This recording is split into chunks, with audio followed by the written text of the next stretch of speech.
मैं सत्यवान आर्य, सहआचार्य, बाबू शोभाराम राजकीय कला महाविद्यालय तालुआ।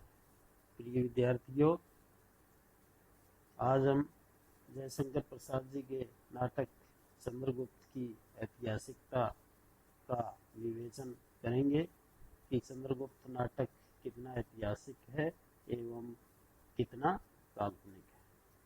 आप लोग ध्यान से इसको सुने। प्रसाद जी के समस्त ऐतिहासिक नाटकों का उद्देश्य केवल साहित्य निर्माण ही नहीं है, विद्वत्तापूर्ण विवेचना भी है। पुरातन युग के इतिहास के संबंध में प्रसाद की खोजें बहुमूल्य सिद्ध हुई। उन्होंने लुप्त इतिहास का पुनर्निर्माण किया है, युगों की संधियों पर प्रकाश डाला है। इतिहास के विद्वानों की मंडली में इसीलिए उन्हें प्रतिष्ठित स्थान प्राप्त हुआ। इतिहास के अध्ययन में उन्होंने भारतीय साहित्य, पुराण और स्मृतियों के प्रामाणिक आधार गृहीत किए। इतिहास का साहित्यिक रूप। इतिहास और साहित्य में अंतर यह है कि प्रथम में मानव जीवन का बहिरंग झलकता है तथा साहित्य में उसका अंतरंग। अतः इन नाटकों में मानवीय कार्यों और लौकिक घटनाओं के मूल में रहने वाली प्रवृत्तियों का विश्लेषण है। अन्यथा इतिहास को साहित्य का स्वरूप कैसे प्राप्त है?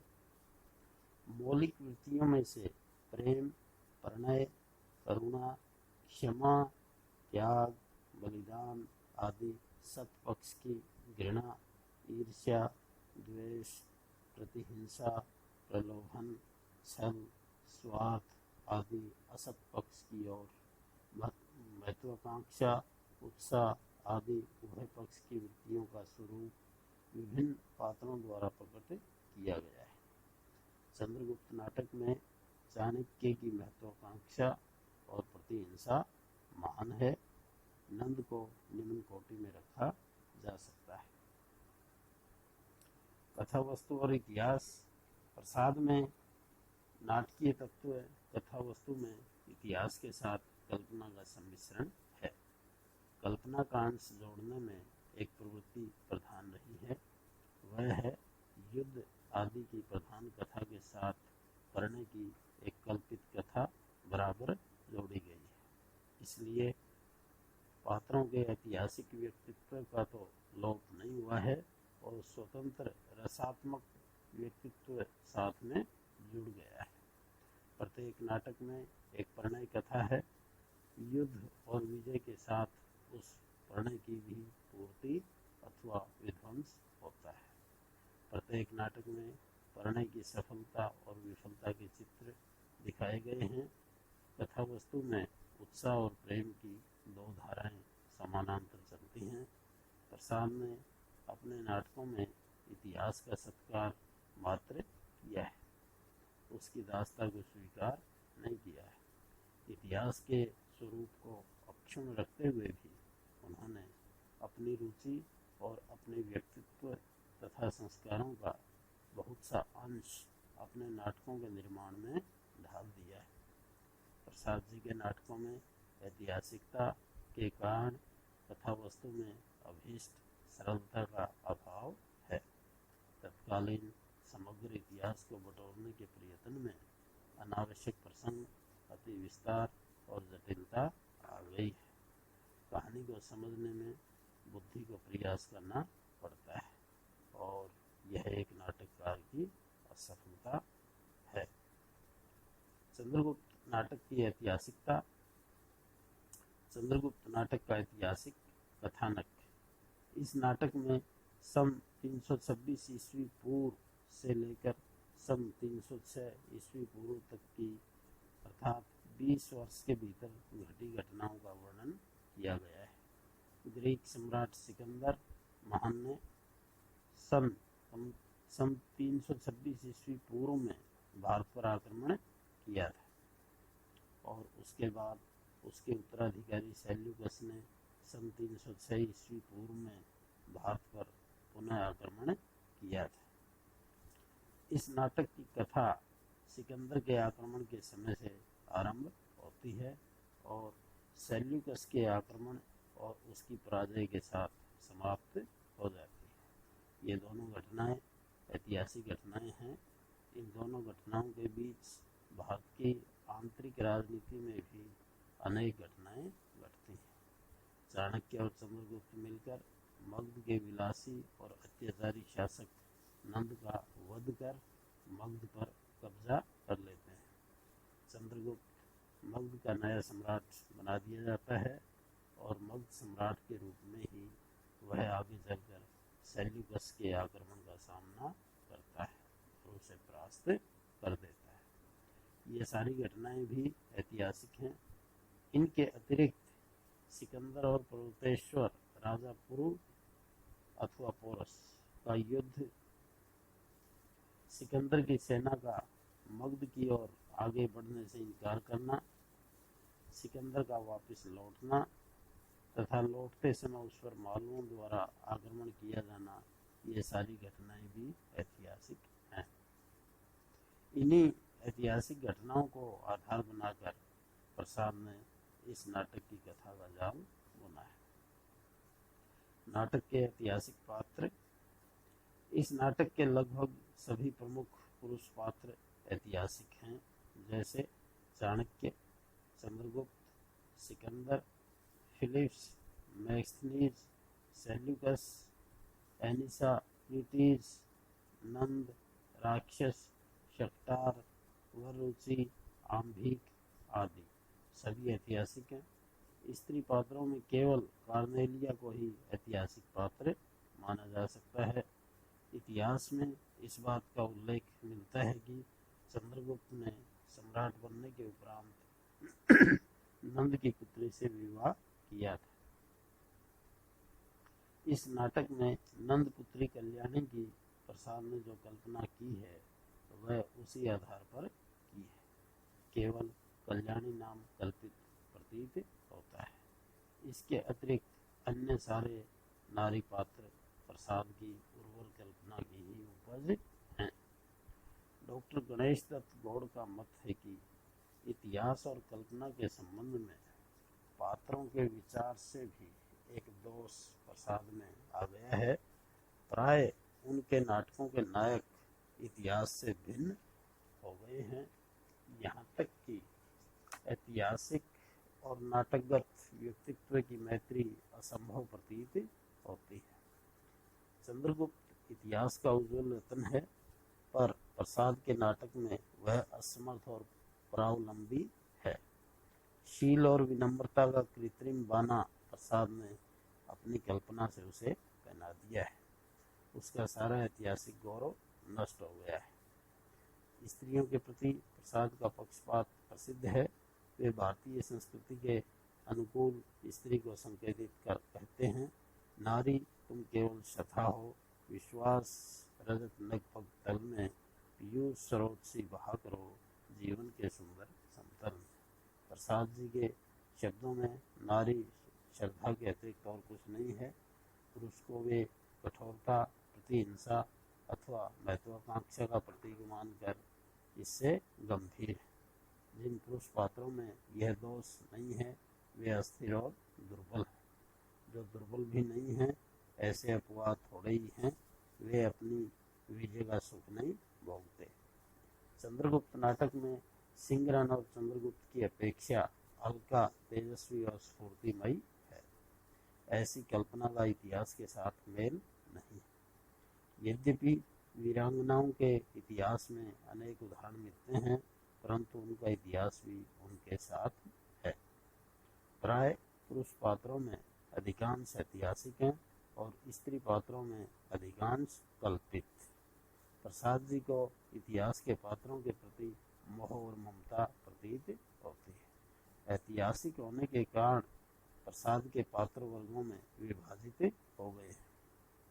बहुधा सभी पात्र राजकुल से संबंधित अथवा उच्च वर्ग के हैं।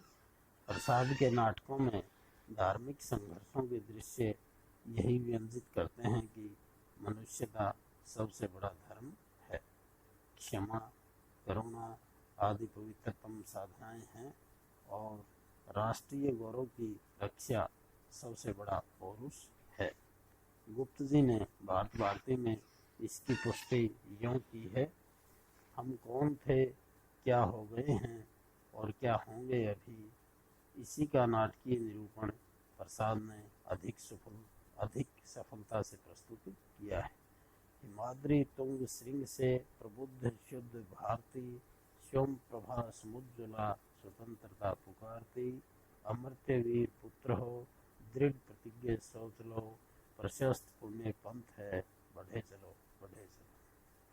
चंद्रगुप्त नाटक में कल्पना का समावेश। साहित्यकार इतिहास का ज्ञाता होते हुए भी इतिहास नहीं लिखता।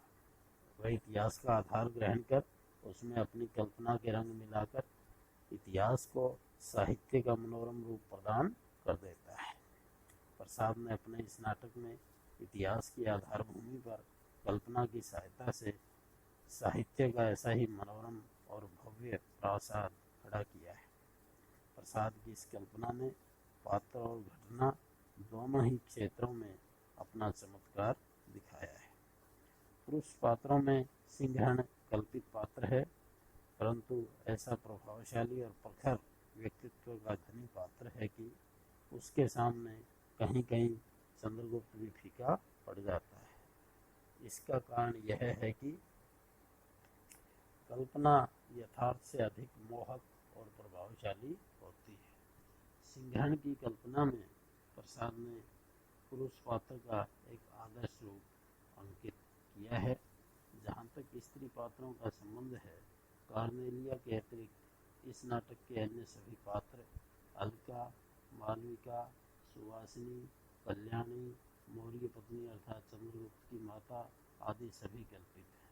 इन नारी पात्रों की सहायता पाकर इस नाटक के पुरुष पात्र अधिक सशक्त, रोचक और प्रभावशाली व्यक्तित्व के धनी बन गए। इन संपूर्ण नारी पात्रों में अलका सर्वाधिक विशिष्ट और प्रभावशाली नारी पात्र के रूप में उभरी। सिंहण के व्यक्तित्व को निखारने में अलका ने सर्वाधिक महत्वपूर्ण भूमिका अदा की है।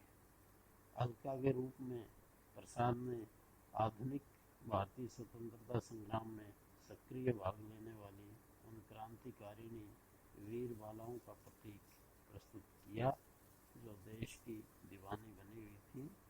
अन्य नारी पात्र प्रसाद की प्रणय भावना को ही अभिव्यक्त करने वाले रहे।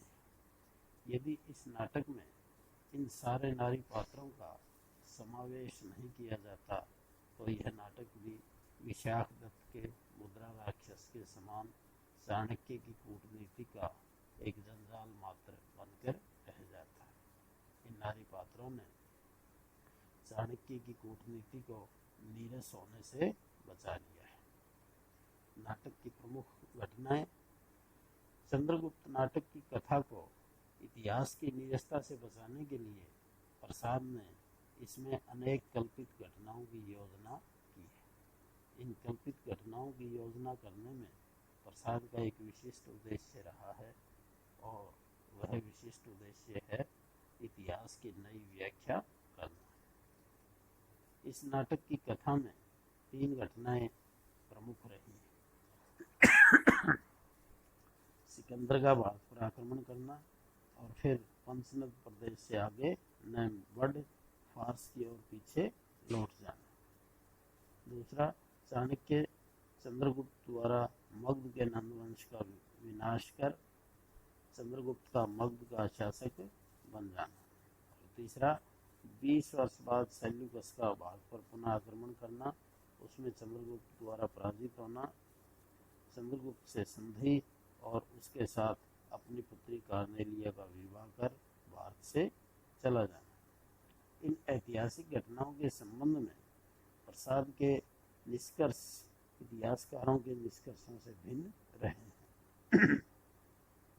इनकी व्याख्या राजनाथ शर्मा के अनुसार इस प्रकार प्रस्तुत की जा सकती है। सामान्यतः इतिहासकारों का ये कहना है कि सिकंदर ने भारत पर आक्रमण करते समय तक्षशिला के शासक को धन की रिश्वत देकर अपनी ओर मिला लिया था। फिर उसने पंचनद प्रदेश के नरेश पौरस या पुरु अथवा पर्वतेश्वर पर आक्रमण किया था। इस युद्ध में बड़ी वीरतापूर्वक लड़ते हुए भी और उसकी पराजय हुई थी। सिकंदर ने उसकी वीरता पर मुग्ध हो उसे अपना मित्र बना लिया था। यहाँ तक प्रसाद ने इस कथा को इतिहास के अनुरूप ही प्रस्तुत किया है, परंतु सिकंदर के आगे न बढ़ पीछे लौट जाने के संबंध में प्रसाद का मत इतिहासकारों के मतों से भिन्न रहा है। इतिहासकारों का यह कहना है कि क्योंकि सिकंदर के सैनिकों को अपना घर छोड़े बहुत लंबा समय बीत चुका था और उन्हें अपने घर की याद सताने लगी थी, इसलिए उन्होंने आगे बढ़ने से इनकार कर दिया था।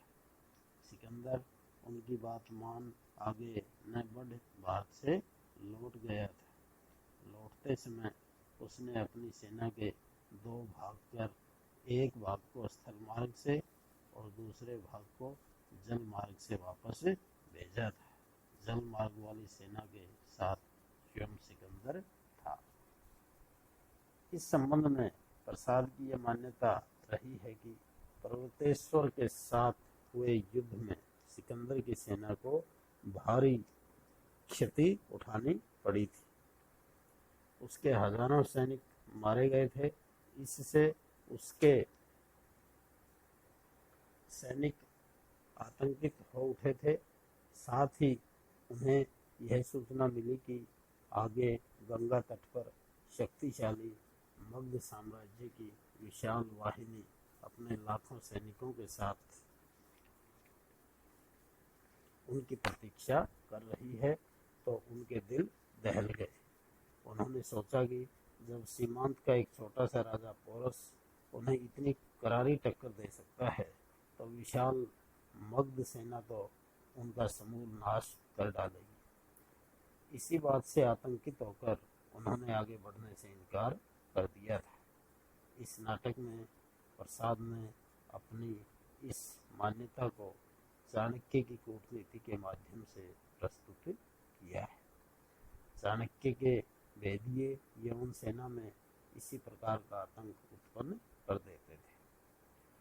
सिकंदर के भारत से लौटने के संबंध में इतिहास में इस बात का हल्का सा संकेत मिलता है कि जब सिकंदर जल मार्ग द्वारा लौट रहा था, तो उसके मार्ग में स्थित कुछ गणराज्यों की सेनाओं ने उस पर आक्रमण कर बहुत हानि पहुंचाई थी और ऐसे ही एक युद्ध में सिकंदर बुरी तरह से घायल हो गया था।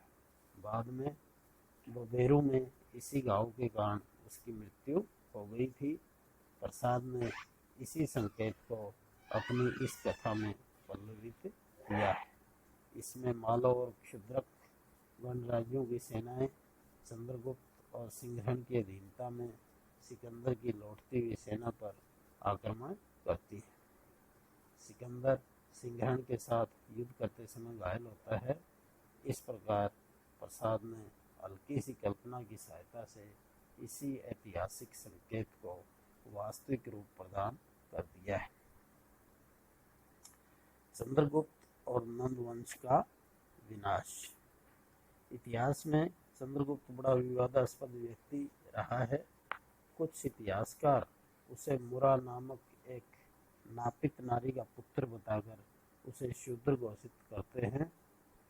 कुछ का कहना है कि वह मगध सम्राट नंद का एक शूद्रा नारी के गर्भ से उत्पन्न अवैध पुत्र था। बाद में उसने अपने पिता तथा भाइयों का वध कर राज सिंहासन पर कब्जा कर लिया था। इसके विपरीत कुछ इतिहासकारों का यह कहना है कि चंद्रगुप्त हिमालय की तराई में स्थित पिपली कानन के राजवंश मौर्य कुल का था। यह मौर्य वंश क्षत्रिय वंश तो था, परंतु मौर्य लोग विसल क्षत्रिय थे।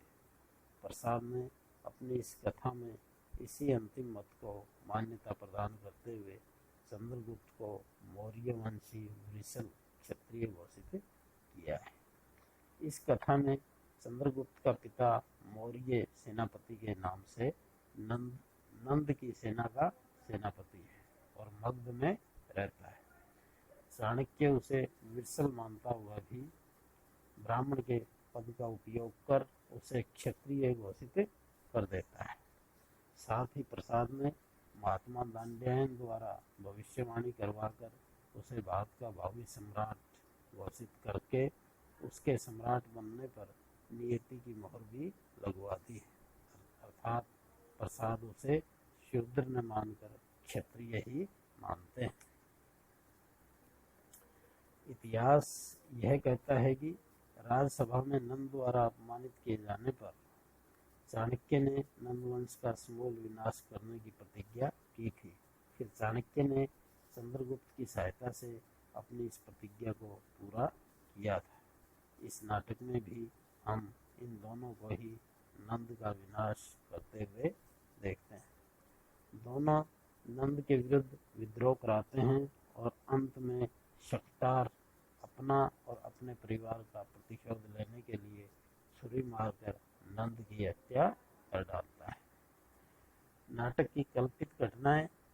चंद्रगुप्त नाटक में जहां ऐतिहासिक घटनाओं का समावेश किया गया है, वहीं उसमें अनेक कल्पित घटनाओं की भी योजना की गई है। ये कल्पित घटनाएं नाटक की ऐतिहासिकता को क्षति नहीं पहुंचाती हैं। इसके विपरीत ये घटनाएं कथा को रोचक, आकर्षक और नाटकीयता से युक्त कर देती है।